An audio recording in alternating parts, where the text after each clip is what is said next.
पंडित जी के साथ इतनी सारी यादें जुड़ी हुई हैं और इतना एक गहरा रिश्ता है उनके साथ।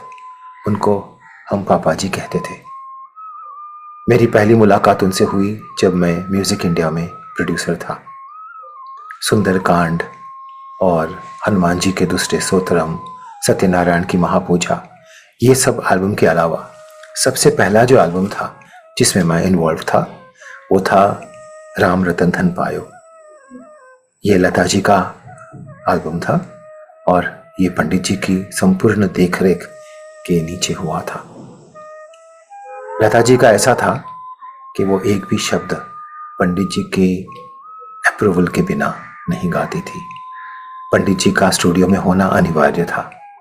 सारी स्क्रिप्ट, जितने भी भजन थे, जैसे कि ठुमकी चलत रामचंद्र, वैष्णव जन तो तेने कहिए, पायो जी मैंने राम रतन धन पायो, श्री रामचंद्र कृपालु भजमन, इन सब भजनों की स्क्रिप्ट पहले पंडित जी ने चेक की थी और लता जी उसको उसके बाद गाते थे। एक बार ऐसा हुआ कि इन स्क्रिप्ट को मैंने एक प्यून के साथ भेजा। लिफाफे पे लिखा प्रति पंडित नरेंद्र शर्मा।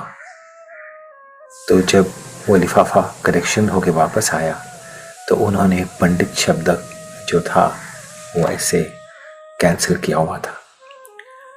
उनकी उम्र होगी तब 75 साल की, मेरी उम्र थी तब 23-24 साल की।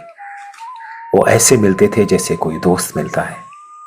वो कभी भी ये नहीं जताते थे कि वो इतने बड़े हिंदी साहित्य के, संस्कृत के महापंडित, महाविद्वान हैं।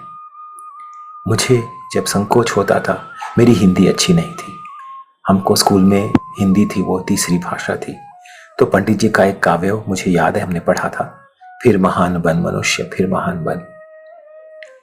मुझे कोई ज्यादा पता नहीं था सिवाय कि पंडित जी ने अनिल विश्वास साहब के साथ काम किया है और मुझे वो गाने बेहद पसंद थे।